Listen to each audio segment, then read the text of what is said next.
Subhanahu wa ta'ala yang telah menghimpunkan kita di majlis ini adalah untuk saling kasih mengasihi kerana Allah, untuk menunaikan hak-hak persaudaraan kerana Allah, untuk saling mengingati satu dengan yang lain di dalam kebenaran, dan juga saling mengingati satu dengan yang lain akan wasiat kesabaran yang mana kita sentiasa diingatkan oleh para ulama, khususnya daripada ulama-ulama Sada Al-Ba'alawi yang sentiasa mengingatkan kepada kita tentang pentingnya surat di dalam Al-Quran, yaitu surat Wal Asri, innal insana lafi khusrin illa alladhina amanu wa amilus salihati wa tawasaw bil haqqi wa tawasaw bis sabr.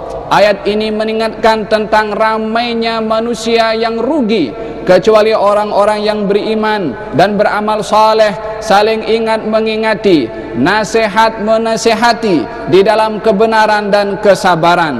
Beliau menyampaikan di manakah manusia, di manakah renungan akal manusia akan ayat yang telah diturunkan oleh Allah Subhanahu wa ta'ala. Dahulu para salaf as-salih, di antara para as-sahabah khususnya, bila mana mereka saling duduk satu dengan yang lain, mereka tidak akan bersurai daripada majlis tersebut, melainkan akan membaca surat ini, yakni sebagai satu ingatan kepada mereka untuk saling ingat mengingati, nasihat menasihati di dalam kebenaran, dan juga saling ingat mengingati satu dengan yang lain di dalam kesabaran. Di dalam hadis Nabi Muhammad sallallahu alaihi wa ala alihi wasallam, beliau bersabda, sentiasa umatku ini tetap akan berada di dalam kebaikan selagi mana mereka saling ingat mengingati satu dengan yang lain di dalam kebenaran, dan saling ingat mengingati satu dengan yang lain di dalam wasiat kesabaran.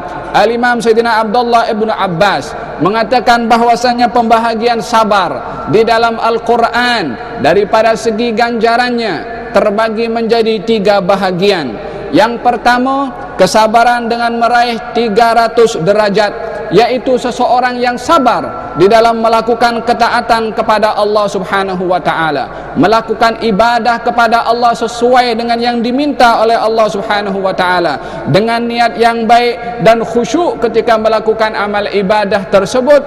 Maka orang yang sabar di dalam melakukan amal ibadah ketaatan itu diganjar dengan 300 derajat.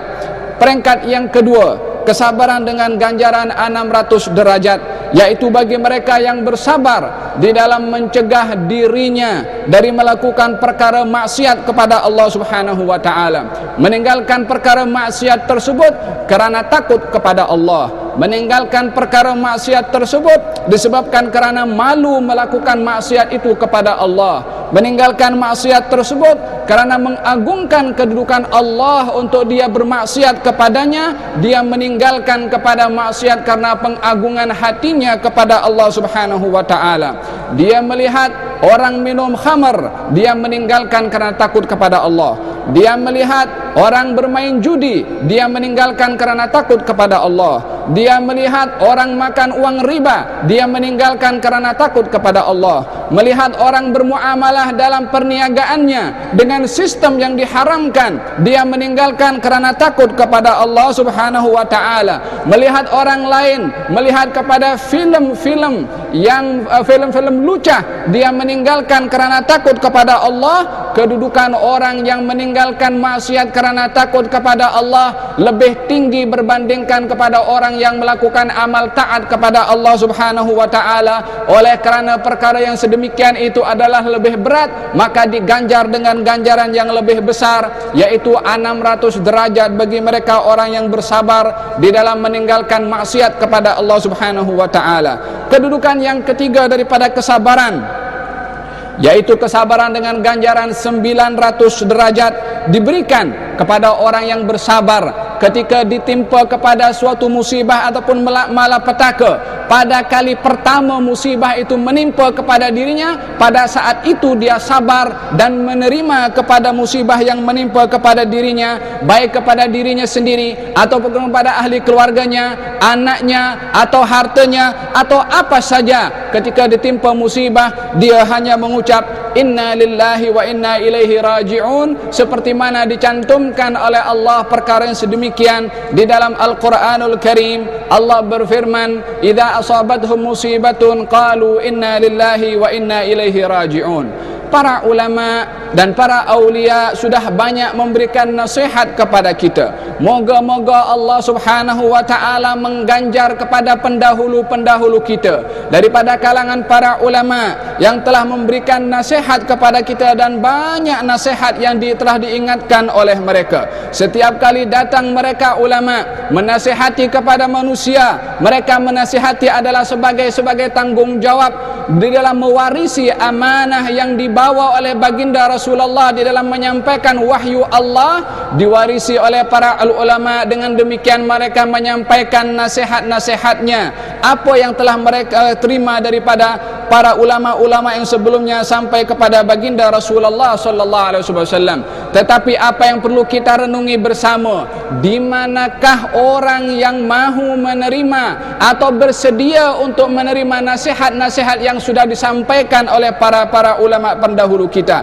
Di manakah yang mengambil iktibar daripada nasihat tersebut untuk takut kepada Allah Subhanahu wa taala? Di manakah yang mengambil pengajaran untuk sentiasa khusyuk di hadapan Allah Subhanahu wa taala setelah Allah berfirman di dalam Al-Qur'an, dan takutlah kamu kepada aku jika kamu adalah benar orang-orang yang beriman. Di dalam hadis qudsi Allah Subhanahu wa taala berfirman, aku tidak akan mengumpulkan ke atas hambaku ini dua perkara, dua perasaan aman ataupun dua perasaan takut.